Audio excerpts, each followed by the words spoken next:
Kulihat ibu pertiwi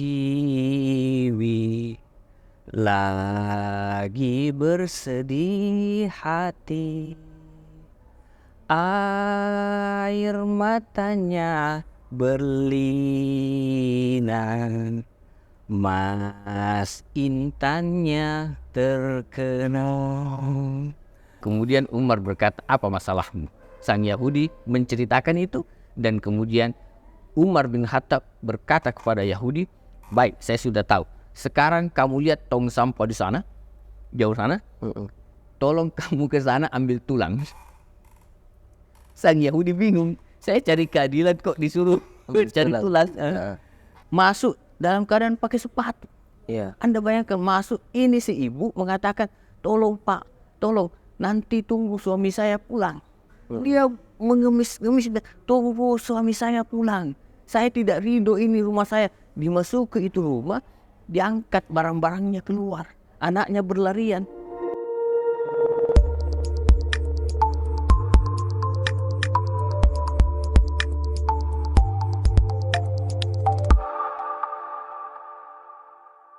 Assalamualaikum warahmatullahi wabarakatuh. Waalaikumsalam warahmatullahi wabarakatuh. Jumpa lagi dengan saya Firmansyah dalam Nuansa Podcast. Alhamdulillah kembali tentunya kita bersyukur kehadirat Allah Subhanahu wa taala di kesempatan kali ini kita masih diberikan begitu banyak nikmat oleh Allah Subhanahu wa taala. Salawat serta salam mari senantiasa kita curahkan kepada baginda sang Rasul Nabi Allah Muhammad sallallahu alaihi wasallam. Allahumma salli ala Muhammad. Sahabat Nuansa Podcast, kita di pertemuan kembali tentunya dalam tayangan yang episode keempat ini dalam membicarakan membaca Indonesia dengan cinta, dan saat ini saya berada di layanan pusaka Dinas Perpustakaan dan Kearsipan Provinsi Sulawesi Selatan. Kali ini tentunya masih ditemani oleh narasumber yang sangat luar biasa, yakni Kak Zahir Juanari. Beliau selaku pustakawan ahli muda Dinas Perpustakaan dan Kearsipan Provinsi Sulawesi Selatan. Assalamualaikum warahmatullahi wabarakatuh. Waalaikumsalam warahmatullahi wabarakatuh. Alhamdulillah. Bagaimana kabar Kak? Ini sangat baik dan saya bersyukur sekali juga karena bersama dengan Dinas Perpustakaan dan juga Nuansa Podcast kita bisa berkolaborasi untuk menyemarakkan bahwa khasanah pengetahuan itu perlu untuk kita sampaikan kepada segenap masyarakat. Ya tentunya ini tidak bosan-bosan Kak, sudah episode 4 ya. Saking Ya amin. Sampai jadikan ini semua sebagai peluang bagi kita untuk menjadi wahana amal yang soleh. Sekaligus mudah-mudahan pembahasan-pembahasan kita ini bisa melekat di hati dan sanubari masyarakat Indonesia. Ini kan saking cintanya kita terhadap bangsa Indonesia, dan juga sekaligus sebagai bentuk bagaimana kita terus mengeksplor kekayaan alam yang ada di Indonesia. Potensi-potensinya. Betul. Tapi kita masih bakal membahas tentang bagaimana potensi Pulau Sumatera. Kalau sebelumnya kan Kak sudah membahas tentang Selat Malaka dan juga bagaimana geopolitik dan juga geostrategi orang-orang asing yang masuk Indonesia. Dan kita bakal fokus ke bagaimana sumber daya Pulau Sumatera itu sendiri. Tapi sedikit menginformasikan sahabat Nuansa Podcast, kita melihat ada yang beda. Ya, sebelum kita masuk ke sana, kan di sini ada kapal pinisi, mungkin bisa sedikit dijelaskan apa maksud dari ini? Iya. Saudara Firmansyah dan para pemirsa yang berbahagia, alhamdulillah kita kembali lagi seperti beberapa waktu yang lalu kita katakan bahwa sangat elok kiranya kita mencoba untuk bersama-sama menghidupkan khasanah lokal atau kearifan lokal kita. Selain tadi episode ketiga kita sudah sampaikan kita gunakan patokan dan sekarang kemudian kita ada lagi perahu pinisi. Perlu ditahu bahwa perahu pinisi ini dibuat oleh masyarakat Kabupaten Bulukumba di desa di Kampung Arah. Di sana itu memang banyak para ahli membuat kapal seperti ini. Dan kelebihannya adalah kapal buatan mereka itu kemudian kita kenal masyarakat Bugis Makassar sebagai masyarakat yang berlayar ke seantero dunia. Nah, pinisi ini menjadi kebanggaan yang sudah diakui oleh dunia dan sudah berlayar sampai ke Vancouver, ke Madagaskar, ke Afrika, ke mana-mana. Dan itulah menjadi salah satu kebanggaan kita bahwa masyarakat Bugis Makassar itu memang dikenal sebagai masyarakat pelaut yang terbukti bahwa dia sudah memiliki peninggalan dalam bentuk heritage, warisan dalam bentuk kapal pinisi ini. Dan ini perlu menjadi catatan bagi masyarakat dunia bahwa memang Indonesia yang maritim ini yang sangat-sangat luar biasa, kekayaan maritim dan pesisirnya ini ternyata masyarakatnya juga adalah masyarakat yang berlayar ke Iya. Santera ini. Heeh. Jadi pantaslah ada sebuah lagu yang mengatakan nenek moyangku seorang pelaut. Iya, betul. Ya untuk masyarakat Sulawesi Selatan khususnya ya Kak. Khususnya apalagi Dan tentunya ini juga kapal pinisi ini sudah menjadi warisan budaya tak benda kalau tidak salah, iya. yang telah diakui oleh salah satu badan dunia dan itulah salah satu kebanggaan kita sebagai masyarakat. Iya. Makassar. UNESCO ya Kak kalau tidak salah. UNESCO. Oke. Dan tentunya kita langsung saja masuk ke pembahasan utama Kak di kesempatan kali ini tentang bagaimana sumber daya alam di Pulau Sumatera ini. Ya, mungkin bisa dijelaskan secara umum terlebih dahulu Kak. Ya. Pembahasan spesial di kesempatan kali ini. Ya, terima kasih Saudara Firmansyah, Abdi dan teman-teman para pemirsa yang berbahagia. Alhamdulillah pertama dulu begini Abdi. Saya sebelum ke situ karena kita lihat akhir-akhir ini berita, kita mendoakanlah semoga saudara-saudara kita yang terkena bencana. Ya. Karena kita tahu bahwa bencana sekarang menimpa hampir semua dunia dan termasuk juga Indonesia. Nah, mudah-mudahan Allah menjadikan dengan bencana itu kita semakin mawas diri, semakin lebih perhatian terhadap lingkungan dan alam. Makanya ilmu geografi itu penting sebenarnya. Nanti kita perhatikan masalah itu. Dan mudah-mudahan Allah merahmati, mengampuni dan membimbing serta memberikan kemuliaan bagi saudara-saudara kita yang terkena bencana itu.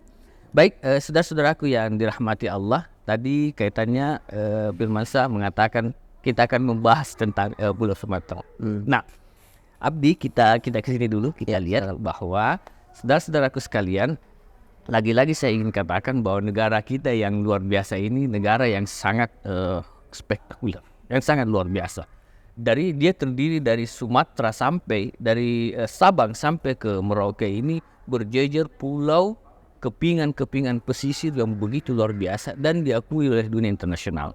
Nah, Saudara Firmansyah, kita pada episode ini akan membahas secara utuh Pulau Sumatera yang ini disebut Pulau Sumatera. Bisa Abdi dikasih sedikit di zoom supaya stop. Ya, dorong ke sana. Ya, lagi-lagi stop. Nah, inilah Pulau Sumatera. Nah, Pulau Sumatera ini memiliki banyak sekali potensi baik kekayaan alamnya maupun juga potensi cadangan biji-biji mineral dan termasuk di dalamnya kekayaan di sekitarnya potensi wisata dan lautannya juga luar biasa. Mari kita lihat dulu.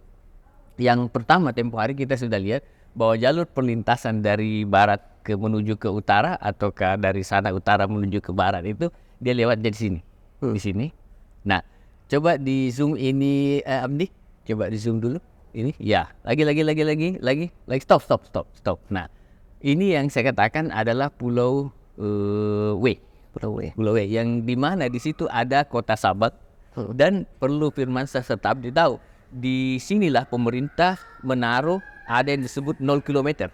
Coba kita ke sana 0 km. Di sini Abdi. Ini nih. Ini coba di zoom. Ya, lanjut terus. Teruskan, terus ini di sini. Ya, lanjut terus ini. Ya, teruskan, terus ini.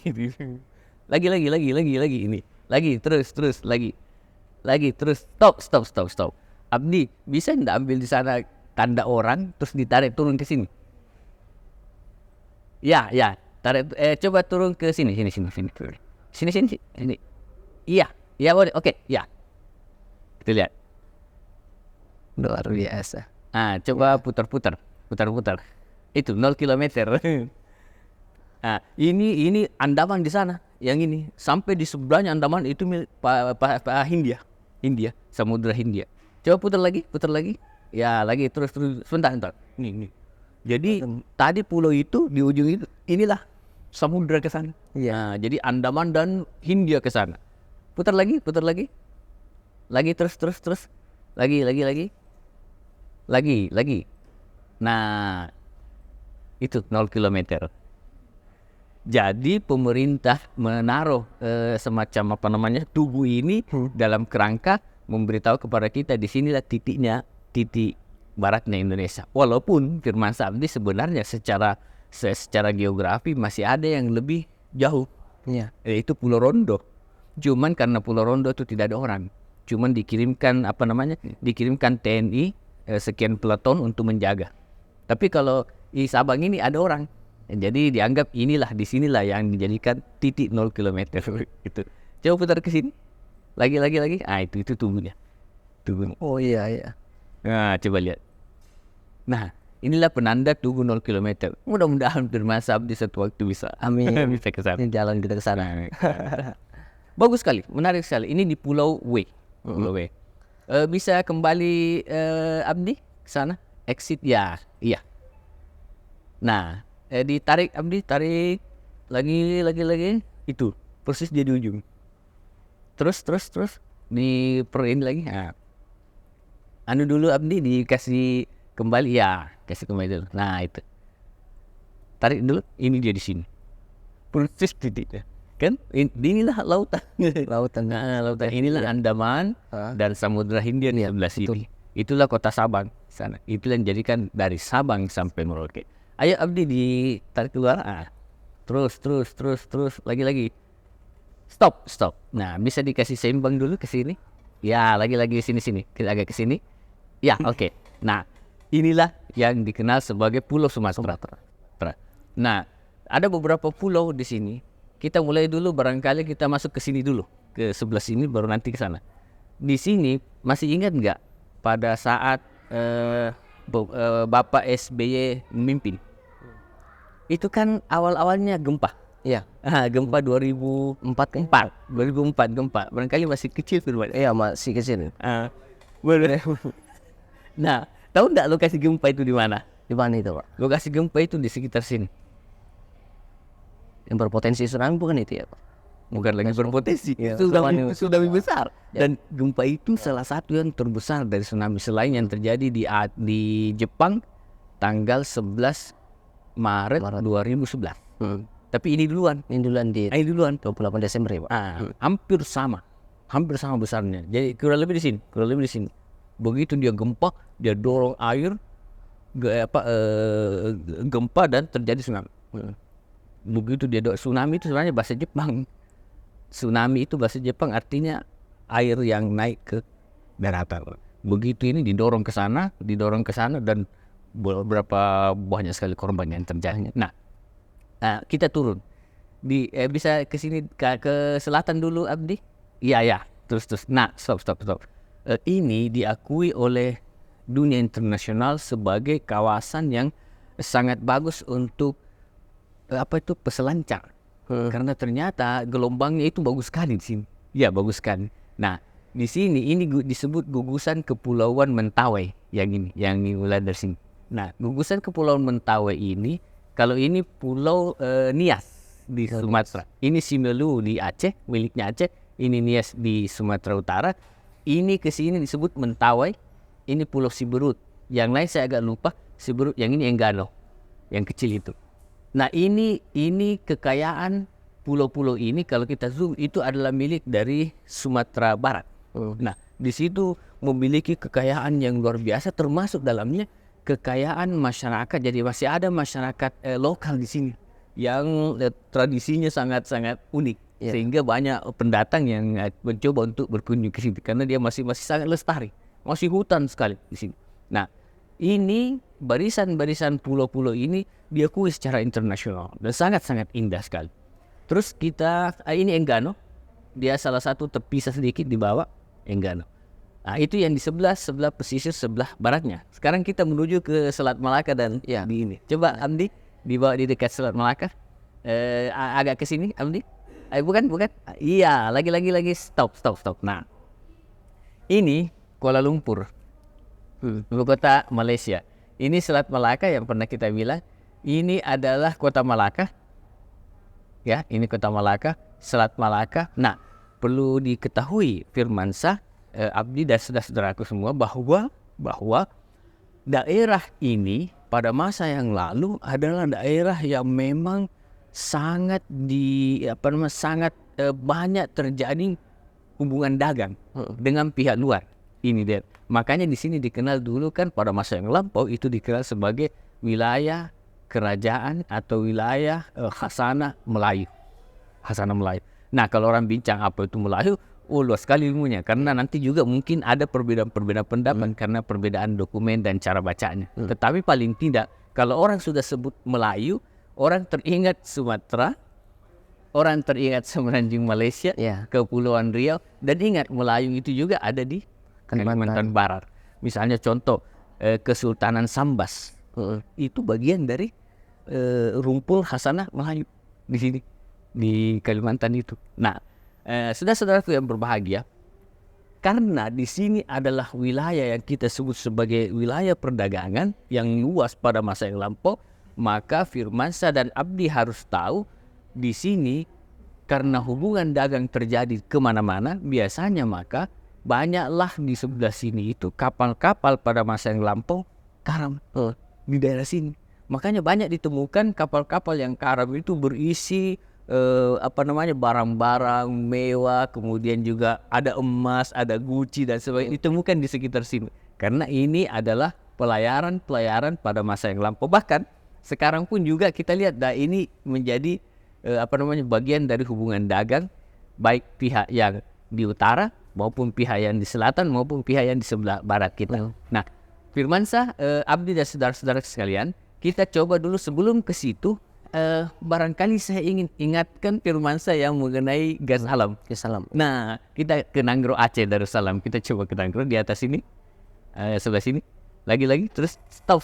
Nah, ini Nanggro Aceh Darussalam ini sampai di sini, sini wilayahnya. Perlu diketahui yang pernah saya cerita Firman bahwa ditemukan kadar cadangan gas alam dan minyak yang sangat besar, yang satu dari sekian yang terbesar di dunia ditemukan. Di mana itu letaknya? Ini ada kota Lok Semawe, dia di sini, sekitar sini. Nah, di sini. Jadi di sini ditemukan kadar kekayaan gas alam yang begitu berlimpah ruah. Nah, ini kemudian menjadi pembahasan saat ini dari pihak pemerintah, karena yang menemukan itu adalah perusahaan dari Uni Emirat Arab di sini. Nah, kemudian turun sedikit ke selatan, stop. Nah, perlu Firmansyah tahu, Abdi, selain kekayaan itu, kekayaan alamnya, kita juga melihat ada banyak sekali kekayaan yang spot wisata yang ada di sini. Mungkin Firmansyah tahu kenapa ada ini apa ini kira-kira? Danau Toba kayaknya itu, Pak. Danau Toba. Ya. Danau Toba. Tuh, di tengahnya itu ada pulau, disebut Pulau Samosir. Iya. Nah, Danau Toba ini salah satu danau besar di Indonesia, bahkan di dunia. Coba di zoom, Abdi. Ya, lagi. Stop. Nah, itu adalah spot wisata. Di sini adalah tujuan wisata dari masyarakat internasional yang sudah terkenal dari dulu. Danau Toba. Ini Pulau Samosir, dan danaunya ini menarik sekali. Nah, kemudian tarik stop. Nah, inilah kota Medan. Kota Medan yang merupakan kota terbesar keempat di Indonesia. Pertama itu Jakarta, kedua itu Surabaya, ketiga ada yang bilang Bandung, ada yang bilang Medan, hampir sama. Nah, keempat atau kelima baru Makassar. Ini kota Medan. Terus kemudian kita turun, Abdi, turun. Coba lihat Firmansyah, coba lihat itu banyaknya terumbu karang. Iya. Tuh, ini pulau-pulau, ini pulau-pulau kecil plus terumbu karangnya. Nah, turun ke selatan, Abdi, sebentar. Lagi. Oh, stop. Bawa ke sebelah sana, ke sebelah timur. Oke. Stop. Oke. Ini adalah kota Pekanbaru. Kota Pekanbaru yang merupakan ibu kota dari Riau. Nah, perlu dicatat bahwa dulu ini Riau satu provinsi bersama Riau yang kepulauannya. Sekarang Riau itu berdiri sendiri, Riau Daratan, ibu kotanya Pekanbaru, dan Riau, Kepulauan Riau, ibu kotanya Tanjung Pinang di sini. Nah, coba bawa ke sini, bawa ke daerah-daerah pulau ini. Ke sini. Ya, ke sini. Ya, terus zoom sedikit. Stop. Nah, ini menarik nih. Ini Firmansyah dan Abdi, kalau kita lihat dari sini ke sini itu banyak sekali pulau. Iya. Banyak sekali. Dan ini milik Kepulauan Riau semua. Ini kecil-kecil banyak sekali di situ.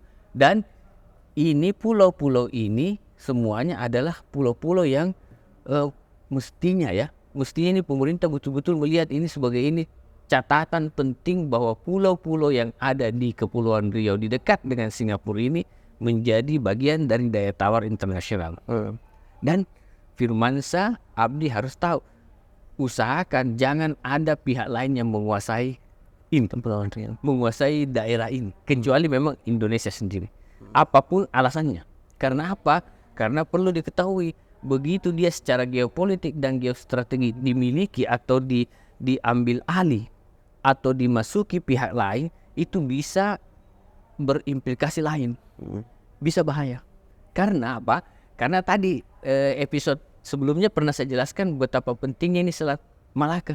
Selat Malaka. Sementara di sini Anda tahu ada Singapura yang merupakan sentral dari perdagangan dan sebagainya. Anda tahu bahwa rumusnya dalam geostrategi, begitu ada satu jalur perdagangan, maka biasanya orang akan berebut untuk tanda petik memiliki kawasan itu. Karena yang dia khawatirkan kalau ada satu perdagangan, biasanya kekuatan perdagangan itu akan pindah di dekat-dekatnya. Maka kenapa pemerintah Indonesia itu membuat Batam menjadi penyeimbang Singapura pada masa Pak Harto ya. Itu tujuannya betul secara geostrategis, karena ternyata perdagangan di sini tuh mengalir ke sini. Dan lagi-lagi tadi, ketika dia kuat di sini, jangan ada masuk kekuatan lain, apalagi kalau kekuatan militer yang mau masuk. Apalagi bukan dari negara kita, dari luar. Itu mengerikan sekali.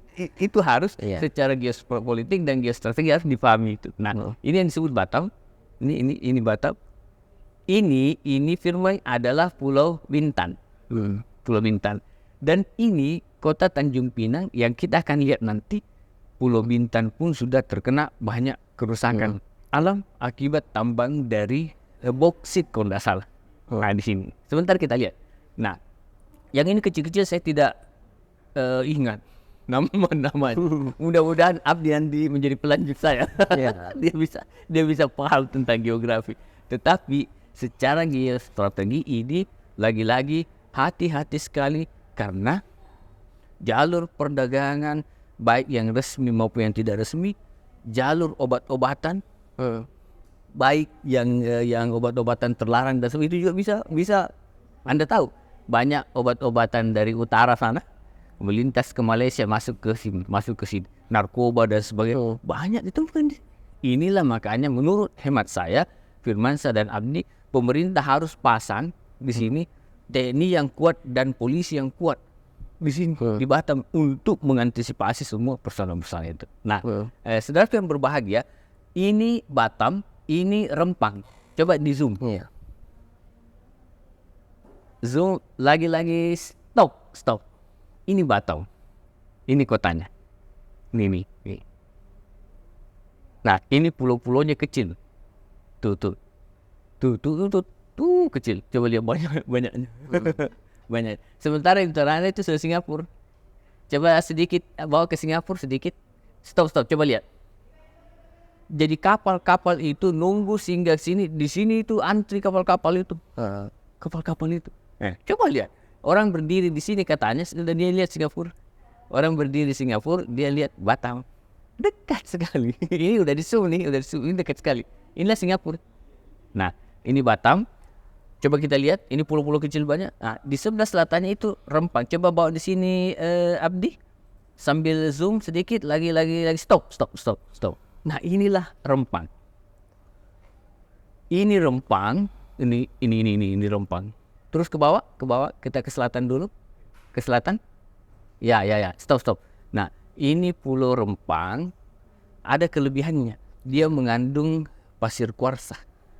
Yang sebenarnya itu bahan bisa dibuat untuk membuat kaca, industri kaca di sini. Nah, inilah Pulau Rempang yang tempo hari ada sedikit bermasalah dengan antara pihak pemerintah, kebijakan pemerintah dengan masyarakat lokal di situ. Nah, karena ini sebenarnya gini, Firmansyah Abdi, saya ingin supaya memang pemerintah itu harus lebih bijaksana lah, lebih bijaksana dalam persoalan-persoalan mengenai proyek pembangunan dan sebagainya. Karena ingat, saya selalu katakan filosofinya membangun itu bukan cuma sekedar dari tidak ada kemudian kita bangun. Iya. Dari kurang terus kita penuhi, bukan. Tetapi juga harus kita pahami membangun itu ada aspek ekonomi ya, ada aspek psikososial, kultural. Jadi psikis, kemudian aspek sosial, kemudian ada aspek budaya masyarakat, ada aspek khasanah dan kearifan lokal masyarakat. Nah, tempo hari masyarakat ini mengatakan kami bukan menolak pembangunan pabrik yang akan datang dari Tiongkok, namanya PT Sinyil ya. Nah, Sinyil kan mau masuk di sini. Waktu itu ceritanya begini, tanggal 8 Juni kalau saya tidak keliru 2023 itu pemerintah melakukan Memorandum of Understanding dengan pihak Cina, Tiongkok ya. Ketika itu keputusan yang saya sempat baca bahwa pulau ini harus dikosongkan 1 bulan setelah itu. Itulah yang masalah. Ketika itu begitu cepat harus langsung dikosongkan, nah terjadi persoalan. Karena itu tadi saya katakan bahwa membangun itu tidak selalu bahwa membangun ada proyek begini cepat bangun sana, ada proyek tidak begitu dalam melihat aspek-aspek kemasyarakatan dalam perspektif membangun. Nah akhirnya apa? Ini kan seperti cepat-cepatan kan? Iya. Baru tanda cek kosongkan pulau, apa yang terjadi? Bentrok kan? Bentrok. Dan Anda tahu ini kan tersinggung masyarakat Melayu karena ini kan khasanah Melayu di sini. Akhirnya mereka nolak, tidak mau. Datanglah TNI, diperintahkanlah polisi dan sebagainya kan. Saya nonton di televisi kan. Iya. Lo bayangkan masyarakat kita sesama kita saling bentrok dan ada yang kena gas air mata lah, ada yang luka dan sebagainya. Saya tidak tahu apa ada yang meninggal. Tapi ini Firmansyah dan Abdi nanti saya akan cerita tentang bagaimana kepemimpinan masa Umar kaitannya juga dengan ini.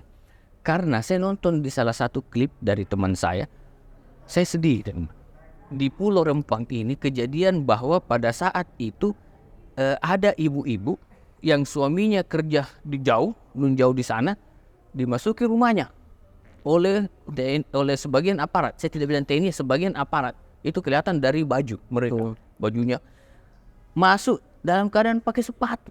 Iya. Anda bayangkan masuk, ini si ibu mengatakan, tolong Pak, tolong nanti tunggu suami saya pulang. Dia mengemis-ngemis, tunggu suami saya pulang. Saya tidak ridho, ini rumah saya. Dimasuk ke itu rumah, diangkat barang-barangnya keluar. Anaknya berlarian. Kalau saya bisa perlihatkan, mudah-mudahan saya masih ada klip. Anaknya lari keluar begitu. Itu tetangganya udah pada marah. Kenapa begini caranya penanganannya? Coba Anda bayangkan lah, dia ngemis-ngemis minta tolong. Saya bukan nolak, tunggu dulu suami saya pulang. Bayangkan belum pulang suaminya, rumahnya dimasuki pakai oleh aparat, pakai sepatu masuk ke dalam. Coba bayangkan, diangkat itu barangnya juga keluar Secara paksa. Ini Firmansyah Abdi dan saya sampaikan kepada pihak pemerintah dan aparat, tolonglah kalau kita membangun itu loh, kalau kita aparat kita yang harus sayangi masyarakat, bukan karena kita merasa aparat atau kita merasa memiliki kebijakan, kemampuan, wewenang dan sebagainya. Kita yang mau mengatakan saya ambil ini, saya ambil, tidak boleh begitu, tidak boleh. Karena ini menyedihkan sekali kalau cara kita mengelola nanti aspek membangun itu begitu caranya. Dalam kaitan itu Firmansyah Abdi, saya mau cerita tentang Umar bin Khattab. Saya duduk dulu sedikit, di zoom dulu, ditarik dulu kembali. Nah, stop. Saudaraku yang berbahagia, Firmansyah Podcast, saya mau cerita karena kaitan tadi saya sedih terangkat mengenai masalah Pulau Rempang ini. Firmansyah Abdi, suatu ketika Umar bin Khattab menjadi khalifah. Khalifah itu kalau zaman sekarang presiden lah, pemimpin tertinggi lah. Sang khalifah ini memilih Amr bin As menjadi salah satu gubernur di Baghdad, daerah Irak. Waktu itu ada proyek besar yang mau dibangun oleh gubernur Amr bin As. Dia perintahkan bangunlah kawasan itu, tetapi ada satu rumah orang Yahudi. Satu rumah orang Yahudi mengganggu pemandangan, sehingga diperintahkan lobi Yahudi. Yahudi tidak mau. Saya tidak mau jual, pokoknya saya tidak mau. Tiba-tiba oleh kewenangannya Amr bin As memerintahkan aparatnya, busur semua. Kita buatkan proyek. Kita mau bangun proyek, ambil semua. Dihancurkan, diratakan dengan tanah. Apa yang terjadi?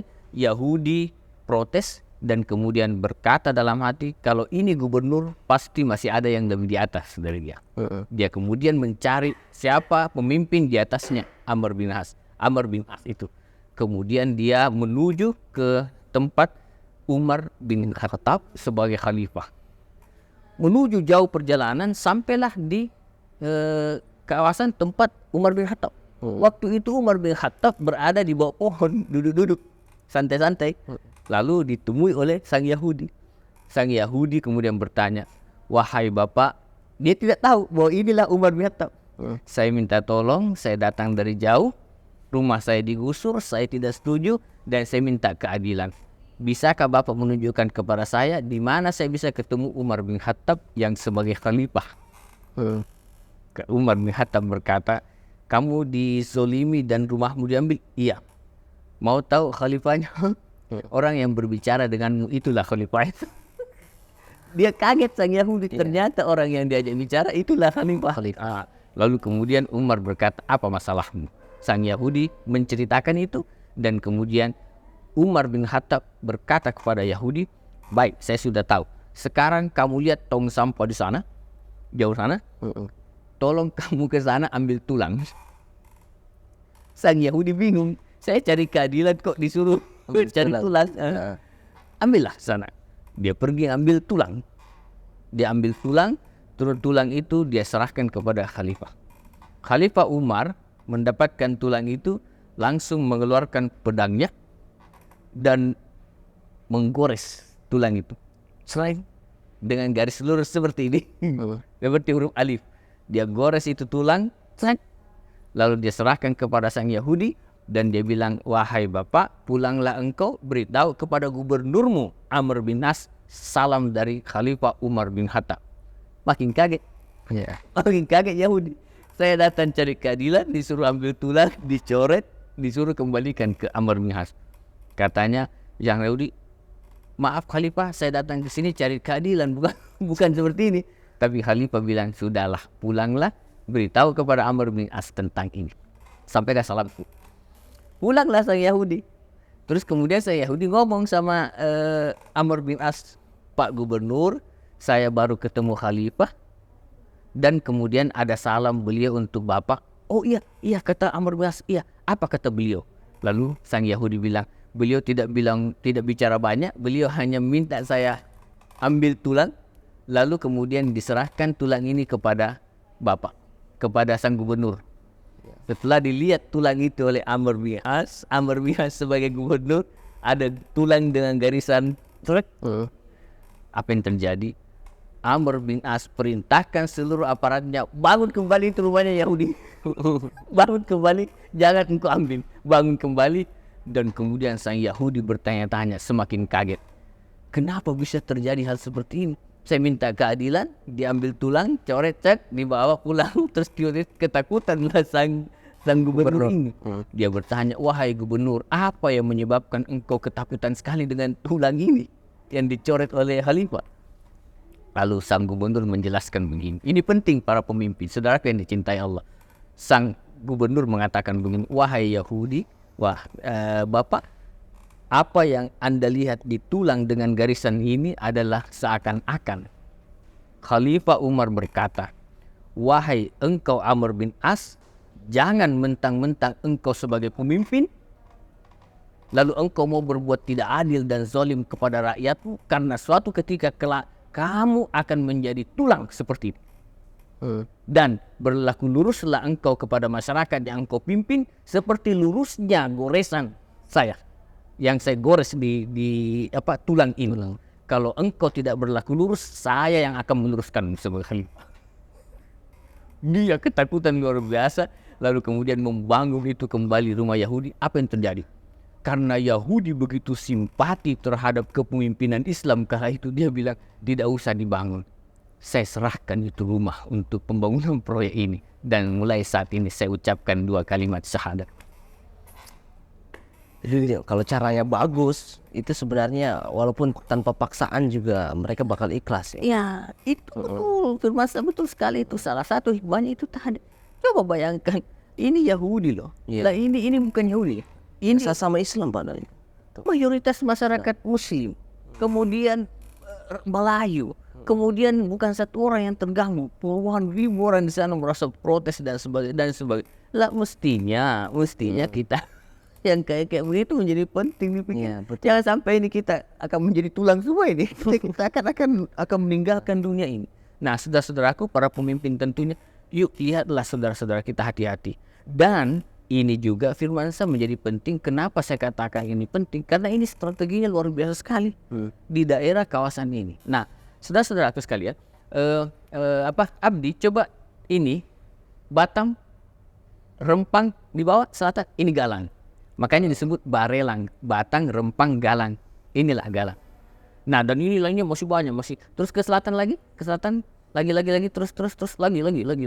Ini masih banyak. Iya. Lagi. Nah, kalau tidak salah ada lagi terus.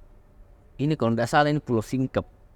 Ini terkenal sekali menjadi potensi-potensi wisata dan potensi-potensi kekayaan alamnya masih terus didalami oleh banyak masyarakat. Karena di sekitar tadi ditarik dulu Abdi, coba ditarik dulu, agak keluar, tarik ke lagi terus.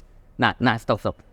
Bukan cuman potensi bauksit dan sebagainya, nanti saya akan cerita di situ, tetapi geostrategi. Makanya saya katakan tadi, usahakan pemerintah jangan pernah, mulai Kepulauan Riau ini semua, jangan pernah berikan kepada pihak luar, pihak negara luar, apapun alasannya.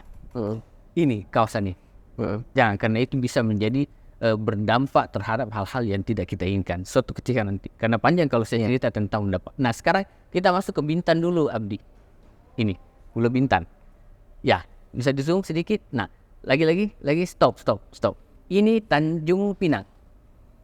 Nih. Sekarang Firmansyah Abdi, kalau saya sedikit di zoom. Oh, stop.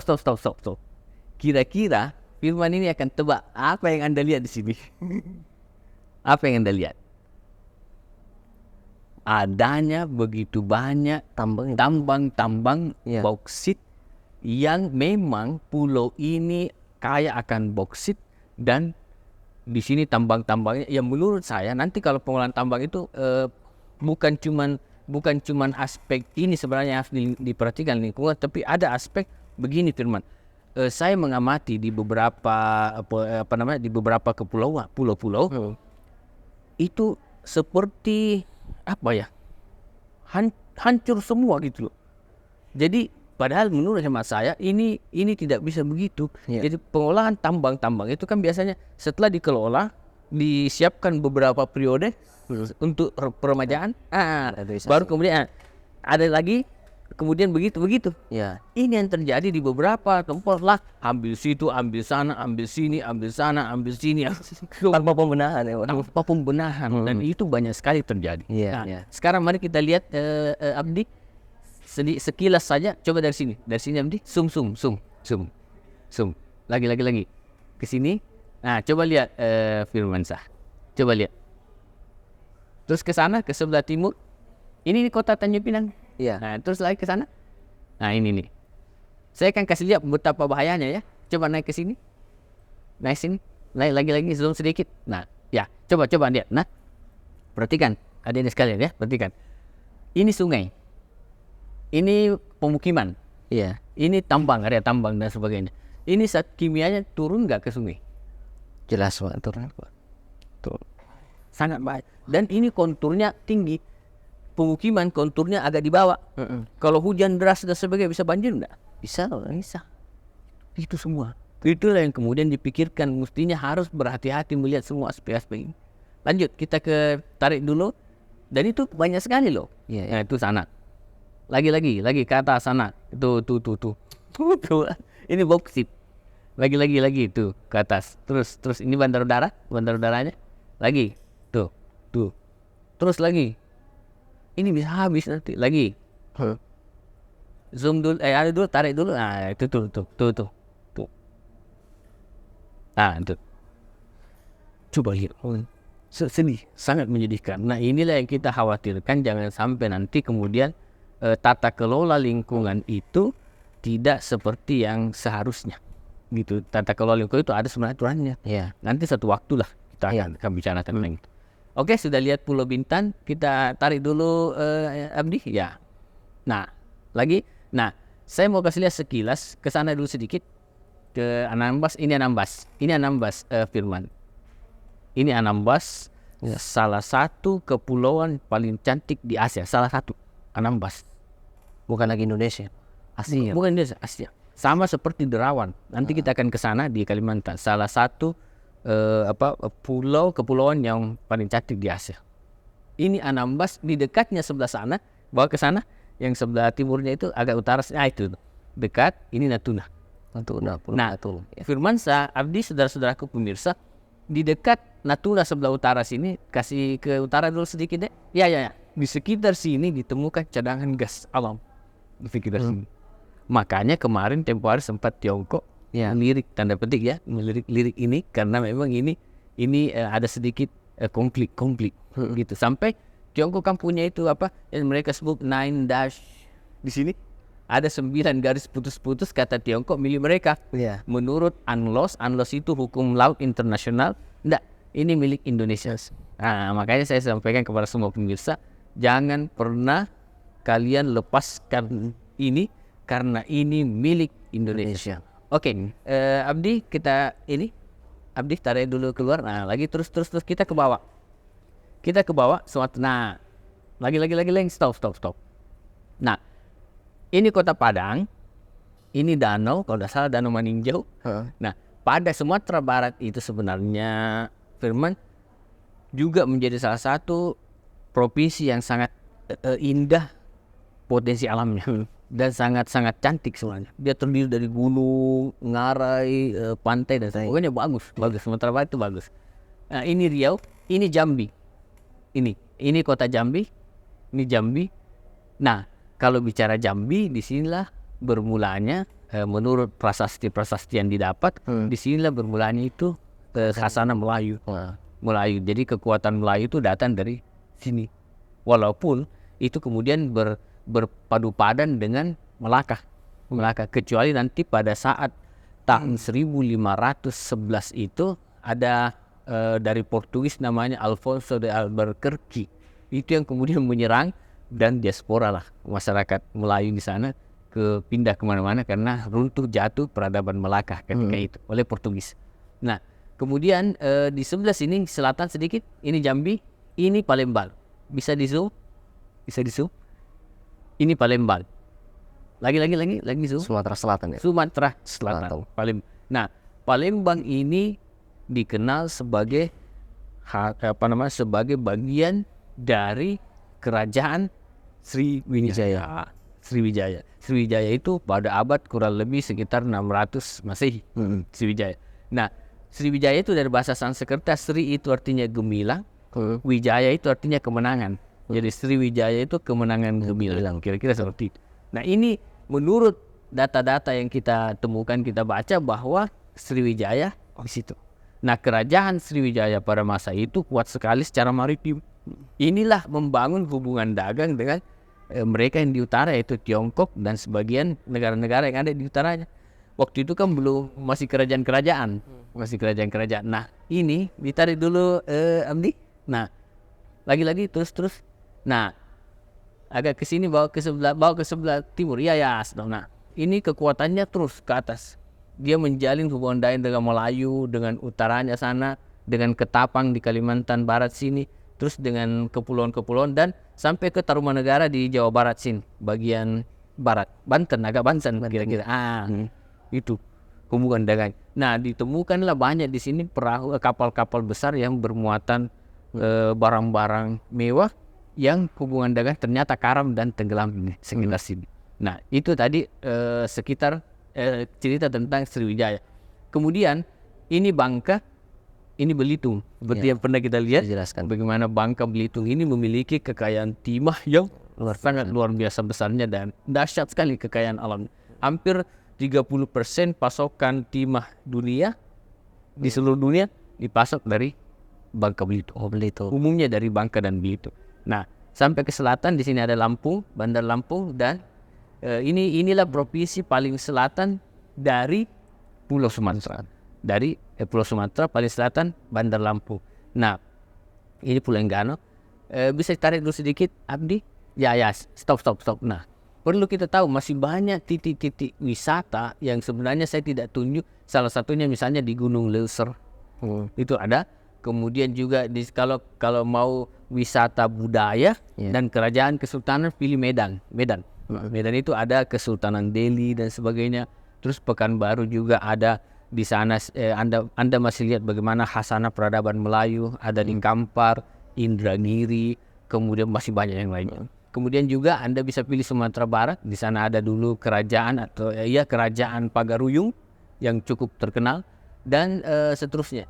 Nah, di sini perlu kita tahu bahwa Pulau Sumatera ini menjadi garda bagi Indonesia secara umum, karena dia di bagian barat ini menjadi perlintasan internasional yang dilintasi di Selat Malaka itu menjadi bagian dari perlintasan yang sangat sibuk di situ.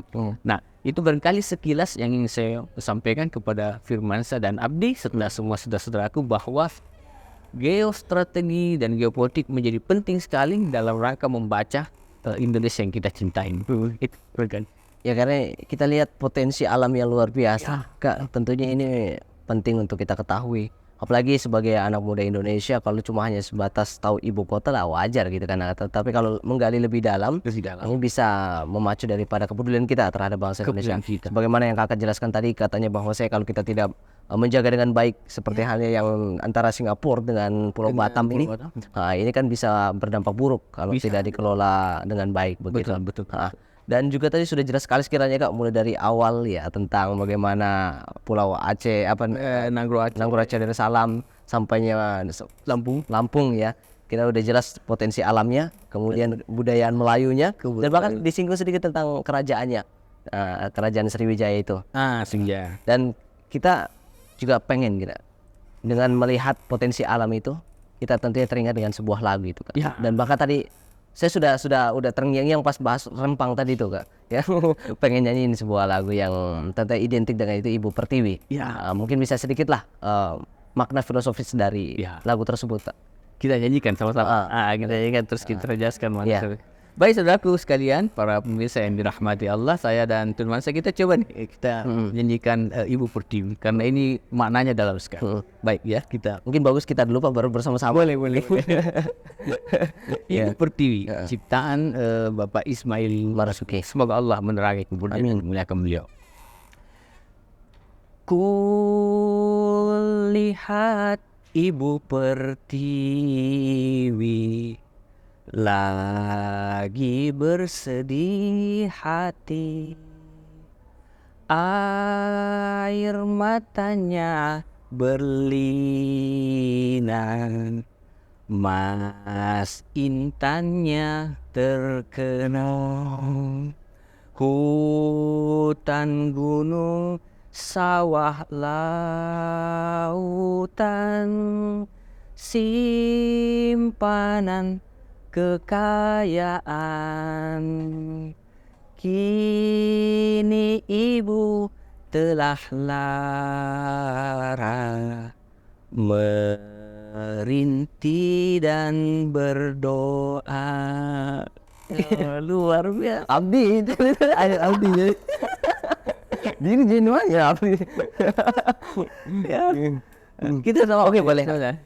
2, 3. Kulihat Ibu Pertiwi lagi bersedih hati, air matanya berlinang, mas intannya terkenal, hutan gunung sawah lautan, simpanan kekayaan. Kini ibu telah lara, merintih dan berdoa. Luar biasa. Ya, luar biasa karena memang ditulis dengan perasaan cinta dari seorang Ismail Marzuki kepada bangsanya. Filosofinya kita lihat bahwa Ibu Pertiwi itu negeri kita. Dia melihat Ibu Pertiwi bersedih hatinya, air matanya terkena emas dan intannya terkenang. Iya. Emasnya habis dikeruk, intannya segala macam.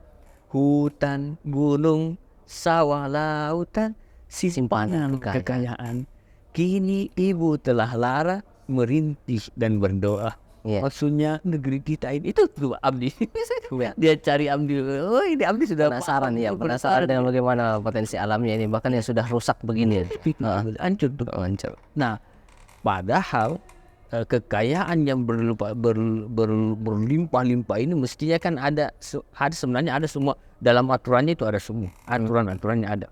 Bagaimana tidak bisa eksploitatif? Eksplorasi dengan eksploitasi beda. Iya. Eksplorasi itu mengeksplorasi, mencoba mengangkat kekayaan alam. Eksploitasi itu berlebihan. Jadi yang tidak boleh eksploitatif. Jadi mengeksploitasi kekayaan alam itu tidak boleh.